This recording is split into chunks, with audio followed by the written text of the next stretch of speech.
Wondering how to fall completely in love with the people and things that surround you at home? I've spent the last 15 years studying how and where families thrive and what relational and house characteristics ignite us with that homey feeling.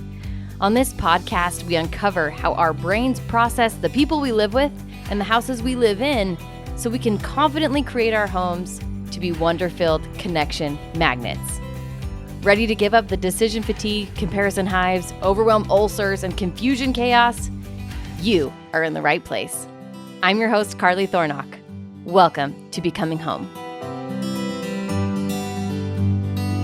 Hey homies, what's up? So excited that you're here today, and particularly excited because today I have my beautiful, wonderful friend Csilla here to talk to us about how to maximize our negative emotional experiences during the holidays. What?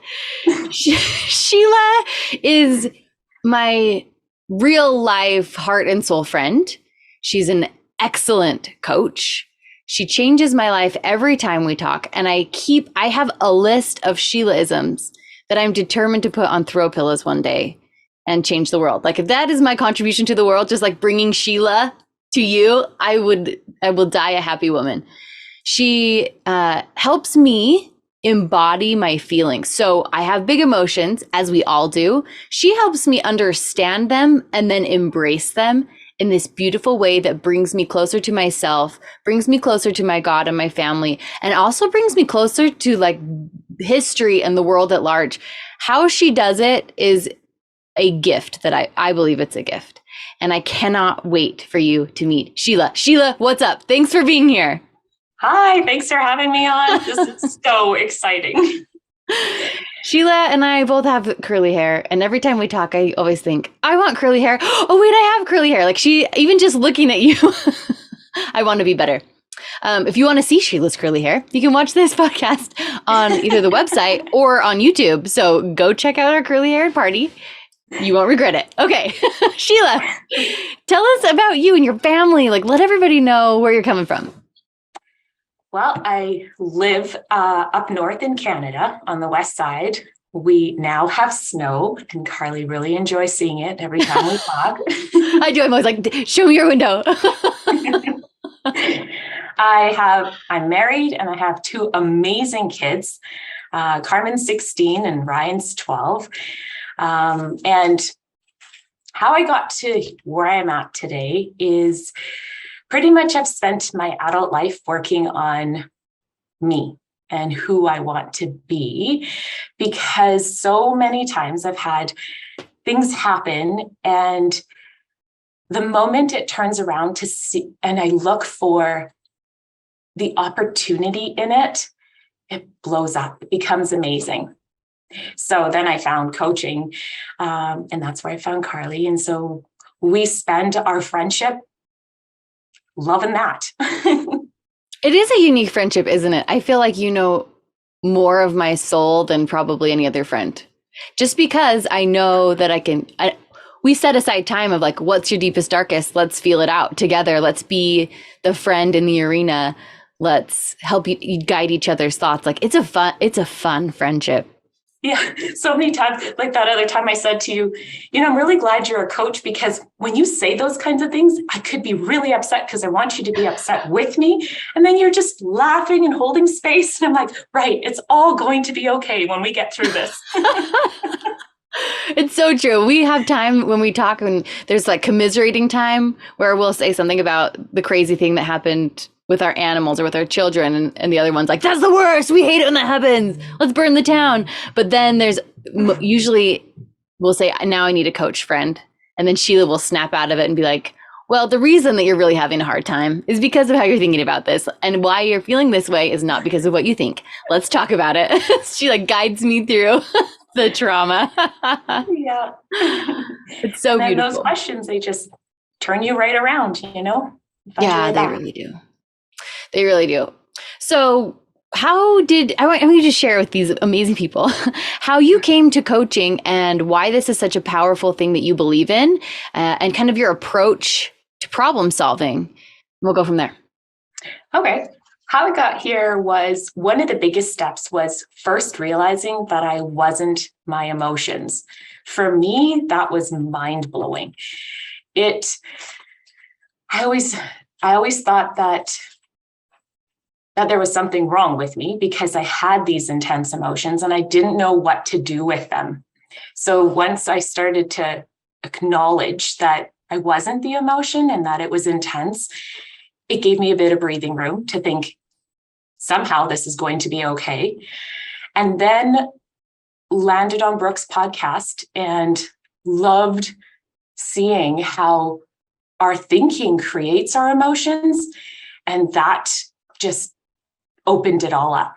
And how I love to coach is I can see why we carry our emotions. And so then it's like a balance between holding space and healing the emotions that are old or heavy or intense, balanced with deciding how I want to feel or which then becomes who I want to be as I step through that emotion and show up in this world. Okay, so you just said two things I want to clarify. First, Brooke's podcast. That's a Life Coach School podcast. That's where we both were trained, and we love Brooke Castillo. Forever. Okay. And then second of all, you said how I want to feel is actually who I want to be. Can you talk about that a little bit more? Because that's one of those things I'm writing on my Sheilaism list. Okay. Now you got to repeat that again because it totally slipped my mind. You said how I want to feel is actually who I want to be. Like, that's such a big deal. Like, that's huge. What do you mean by that? Okay. If I feel gratitude or even just something like peaceful, then that is the fuel in how I act in the world. That's how I show up because that's the energy that we take into what we do in this world. And then that produces, I'm talking very coachy, but it's kind of how I act in the world, what I produce, what contribution I make. And so then here, when I didn't know I had control over my emotions, I had no control over that. Whereas now I can choose in advance how I want to feel. And it comes from how I think about me. So everybody, Sheila's saying, I think, so tell me if I'm misinterpreting. What she's saying is how you feel is who you are. Now, she also said that our emotions and our thoughts are different. So like how we feel is not who we are, but also how we feel is who we're acting out in the world as. So this is so compelling because when we think of our future selves, we really are thinking about like, oh, how do I want to feel? How do I want to feel when I make the certain amount of money or when the kids go off to college or when I don't know, meet my exercise goals or overcome this autoimmune disease. Like who am I? We're really asking like, how do I feel and how do I show up in the world? So that's how they're so intrinsically connected. And when we have that power of understanding our feelings, then we have control over our life. Yeah? Yeah. Yeah. Because and the flip side of it is if we don't have control over or the secret then to step back is then how do we create those emotions? Or how do we have access to deciding how we want to feel? And that's the work we do. And that's the work. Okay, so let's talk about holidays coming up. So at the time of this recording, Canadian Thanksgiving has already passed. American Thanksgiving is coming up. And so you are already in the thick of it, and I'm like pre-thick of it. And we all have visions of beauty dancing in our heads. We have ideas of how we're going to feel at the Christmas parties or hanging out at the parents' house or doing all the festive things. And then we have found in the past, I'm speaking as the collective we, because I know that I'm not alone in this. Yeah, definitely. We like show up to make gingerbread houses and then we're like, oh yeah, I forgot to bring treats that don't have red 40 in them.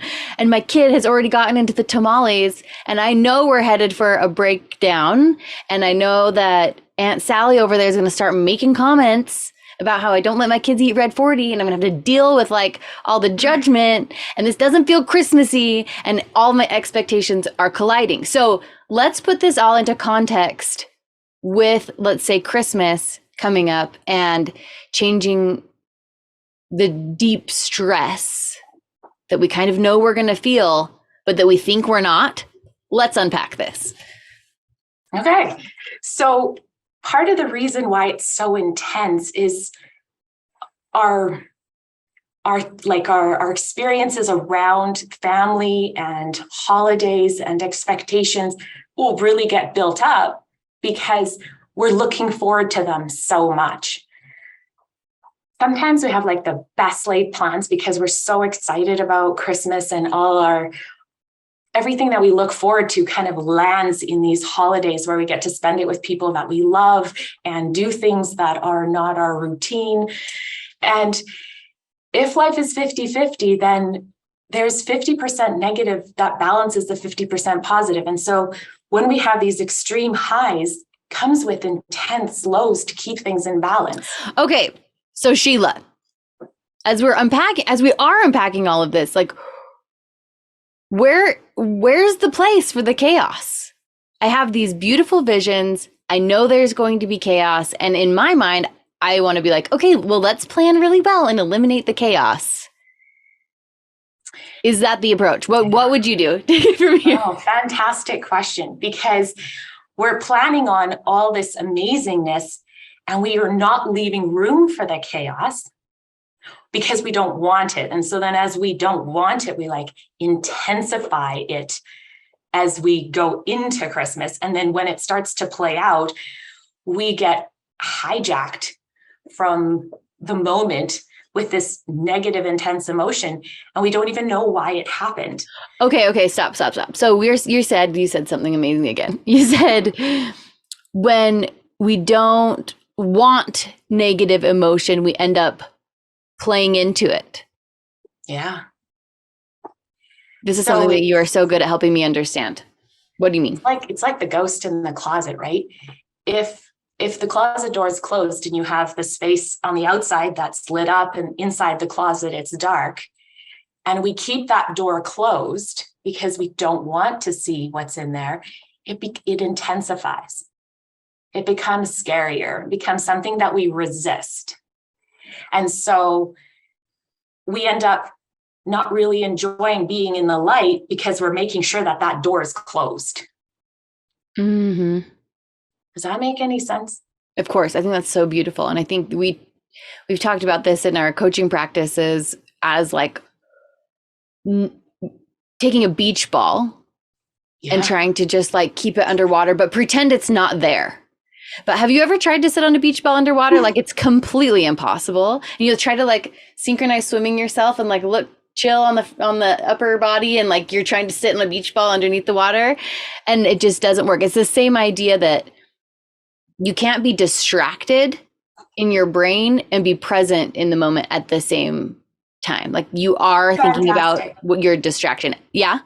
Yeah, because then that beach ball doesn't necessarily always pop up in front of you, so you get a hold of it, right? Sometimes it slides out on behind you and it makes a big splash and you end up going down into the water. And then we act surprised, like, oh my goodness, I'm so wet. Don't get my hair wet. But we're sitting on a beach ball. So this is like me with the auntie that's going to make the comments being like surprised about it, right? And then being hurt and like doing the tears. And then my husband is like, why do we come to this? Every year this happens. And I'm like, no, it doesn't. It's so fun. And he's like, look at yourself.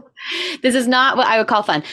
So as we're preparing for the holiday, I think some people are going to be like, great. So I just focus on exactly what I want to have happen. And I just like, how do we not, do we not do that?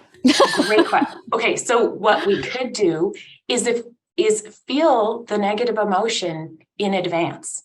So imagine the situation. So if you were in the situation and it happened and it's super intense, it like takes over, right?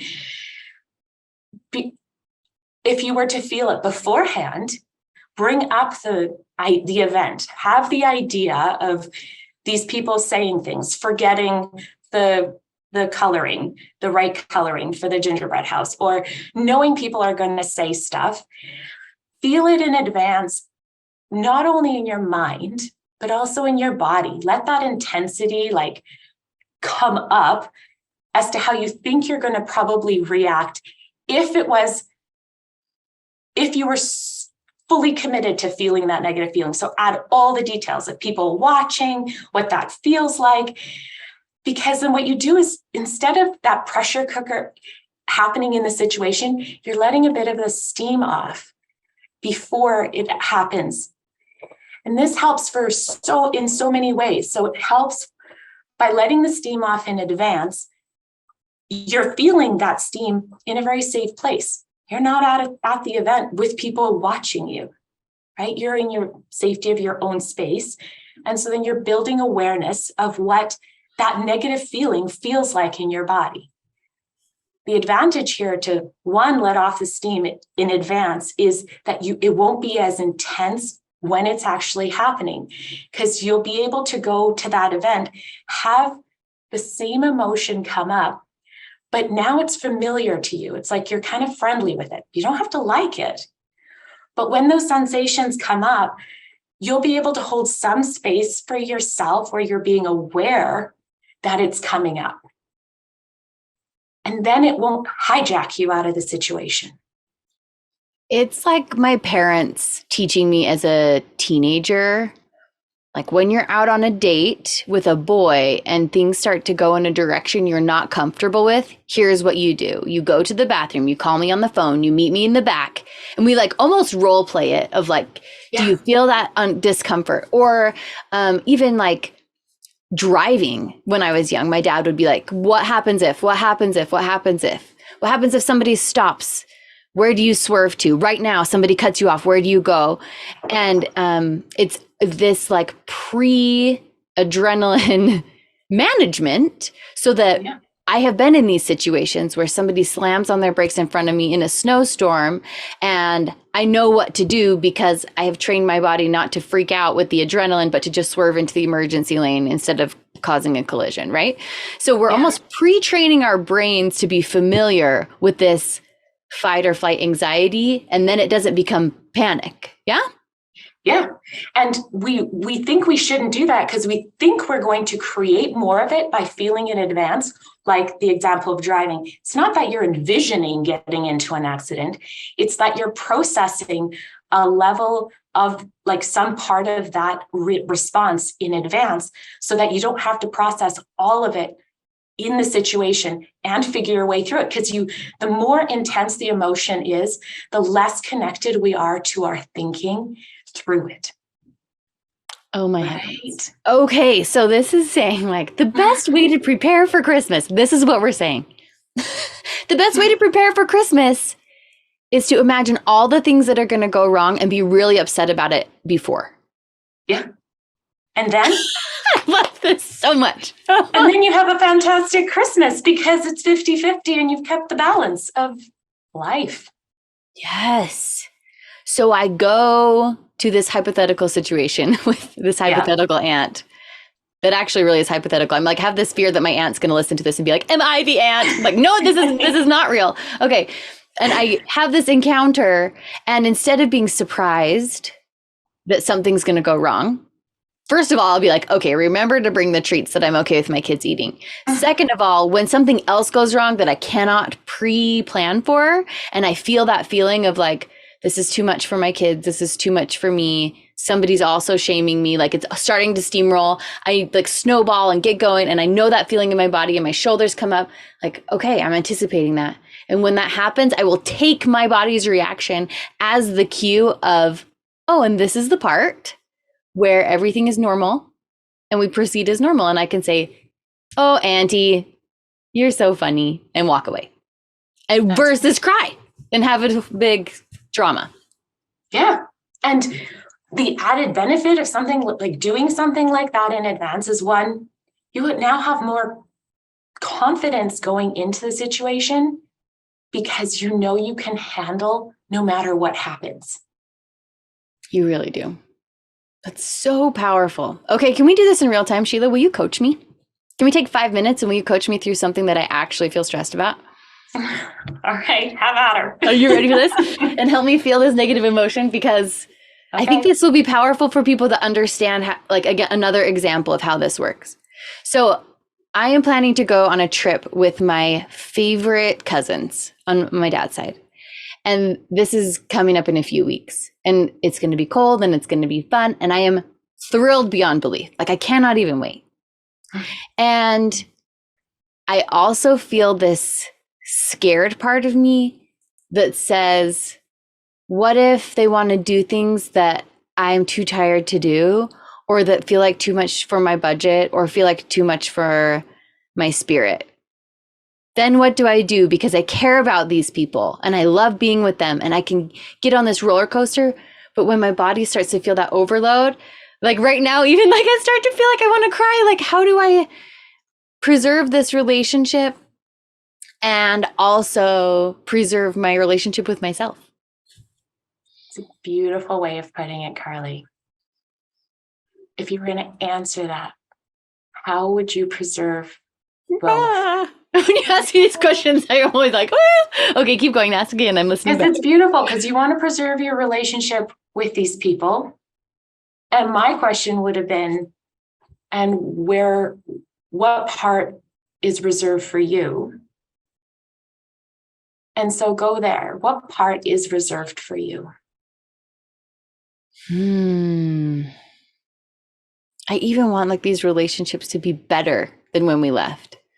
So what part is reserved for me? That feels so counterintuitive to consider, because I just want to be like, but it's not about me. It's about the relationships. I have to make sure that everything goes right. I have to control this. Okay, Sheila, what part is reserved for me? I know that when I am centered and feeling calm and free, then I am the best friend that I can be. I'm the best relational partner. So it's worth it to me to honor that part of myself, because it feels so counterintuitive. This is the negative emotion that's so valuable and so hard. It's valuable to me to take the breaks that I need to break and to communicate my truth of, you know what, guys, I'm tired. I think I'm going to head back to the hotel for a little while, or like that doesn't jive with me, or like to just be the one that's low key instead of hyper control. I don't know. It feels counterintuitive, but I can see that I could have those conversations from love. Kind of. Yeah. And so in that resistance though, or in the scary part of it, what's scary about taking time for yourself? That I'll miss out on all the fun and that they'll think I'm dumb. Those are the main ones. Okay. So your brain is offering, I think I'm dumb. Yeah. What if I'm not cool like my cool cousins? Because I can't like keep up and do the fun things.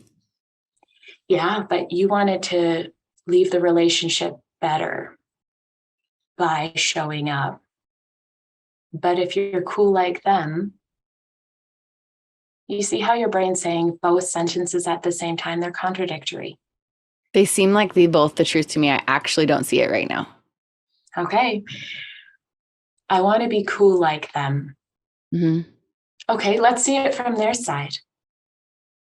If they're wanting a better relationship, if they're wanting to hang out with you and leave it better than they came to it with, would they feel that way if you showed up as a copy of them?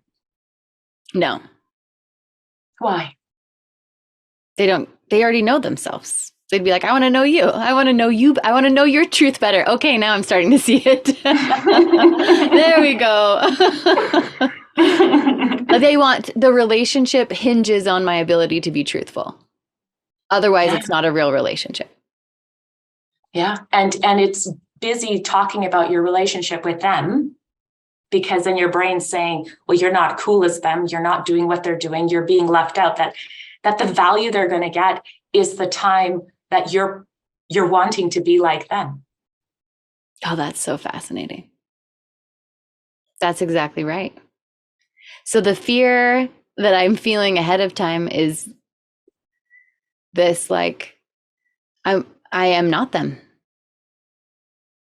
And they are allowed to think what they want of me, and they likely will like me better because I'm being truthful. And I will like me better because I'm being truthful. Man. Yeah, and I think, and their thoughts about you are better to begin with because they're wanting to spend time with you than the thoughts you're having that you think they have of you. Totally. That's just a story in my head. Yeah. I feel 20 pounds lighter. I didn't even realize I was doing that. Okay, so for everybody listening, I want you to take this a holiday experience that subliminally, not even consciously, you have feelings of reservation about. That you're going into, like, because you're excited, but also there's just maybe a vein of reservation. And tap into this reservation part. Sheila, what do they need to do? What would be like the steps if you could distill it? So I want to step back to what you were just doing, which was you allowed yourself to feel uncomfortable about what they might think when you decide to do something different than what they're going to do. That is going to still come up, like that circumstance, that happening where they're going to do something and you will choose to go to your room or take a break is going to happen. But it won't be as intense in pressure because you've already taken the steam off. Like if you went into it thinking, I have to be as cool as them with that full intensity, you're not connected to the part of you that also remembers that those are just thoughts. And I'm cool this way. I'm actually cool for not participating in how they want to do things. So the choice will come up, but you'll have more access to choosing the way you want to go instead of just reacting to the intense emotion that takes over you. So you'll still have that, oh, but I don't want to feel left out, thanks to our human brain. Mm-hmm. But you'll also have space where remember that you want to choose you first so that they can have the best version of you. Man, that's so good. Okay. That's so good. And it feels like if we could all do this, to show up at a Christmas party, like, can you imagine showing up at a holiday party where everybody is showing up in their truth and we all were accepting of people's truths because we were so centered on loving ourselves and loving other people just as they are, not trying to change them, not trying to make it appear perfect for Instagram, not any of these things, just loving each other. Like, that's the kind of holiday experience we really are going for. Yeah. And when you do, like, your willingness to feel the intensity of that negative emotion expands. If it's still 50-50, it expands. You're not relying on just your ability to cope. You're actually expanding your capacity to feel, right? You just walked into this willing to feel something super uncomfortable. That expands both ways, and it expands your ability to feel something super wonderful. And so coming into Christmas, right, if you read any Christmas card, we're talking about gratitude and joy. And those are super high vibration emotions. And so if you're willing to feel the really scary, heavy, negative emotion, you will also have access to joy and gratitude in the same moment as it's going down with the sugar or as it's going down with people's comments. You'll be like, oh, this is familiar to me. Here's the negative emotion. I can handle that. And I can hold space for joy. I think this is a huge truth of the universe, that our emotional capacity grows simultaneously in both directions. So we talk about the 50-50 as being like half of a circle, where there's half of it that's always going to feel kind of awful and half of it that's full of positive emotions. And life is both. Life is all. And when you can expand your circle, you're going to get more of both. But the more chaos, the more mess, the more, I don't know, terror, the more grief we are willing to feel, the better we are also going to be able to feel mind-blowing joy and satisfaction and gratitude and love. Like they come together as a package. So as we exercise our capacity to feel comfortable being extremely uncomfortable, we are simultaneously expanding our capacity to feel joy. That's right. So Test my it out. friends, yeah, test it out. Sheila and I hope you have a really triggering Christmas. Full of love and joy and scary. Full of love and joy and scary. And now if you look back on your life, the moments when you have likely, I would just bet a lot of money on this, the times that you have likely felt the most connection and love and joy have been the times fraught with the most uncertainty, pain, and like sorrow, probably, at least in my life, they have. And I can think of one particular example of when my grandma died. So sad. We miss her a lot. But having my whole family fly in, like all of my extended family there at the same time, was one of the most joyous celebrations I can remember. And I look back at that time when I was just like heartbroken. I felt busted open and I felt filled to the top. Oh, beautiful. Is that true for you too, Sheila, that they come together? Yeah, they do. If I were to list the events in my life as well, it would be the scariest, most unpredictable times open the doors to the greatest growing and stepping through into kind of the next version. Amen. All right, y'all. Go make a mess. Go make a mess. Now, first, before you make your mess, check out Sheila, because she is available for coaching. She is changing the world. And if you want your world to be changed, call her tomorrow. Sheila, tell them where you are. What's your website? What's your, all the things? Okay, I have a website and I spell my name different. So it's written in Hungarian. It's CSILLAFEE.com. Sheilla Fee. Yeah. I just love it. I love that your name starts with a C because, you have curly hair and mine starts with a C. I have curly hair. Okay, Sheilla Fee, you guys, this work is so powerful. And if you are compelled by this and you feel like you need somebody to hold your hand as you are walking through these hard emotions, Sheila, and I'll say this to Sheila so often, like, I'm coming out of this, right? Like you've got me. I'm willing to feel this if you're willing to like be my lifeline. And she is, and she's talented at it. Go look her up. Sheilla Fee, everybody. Have a wonderful holiday season. Thanks. Bye. See ya.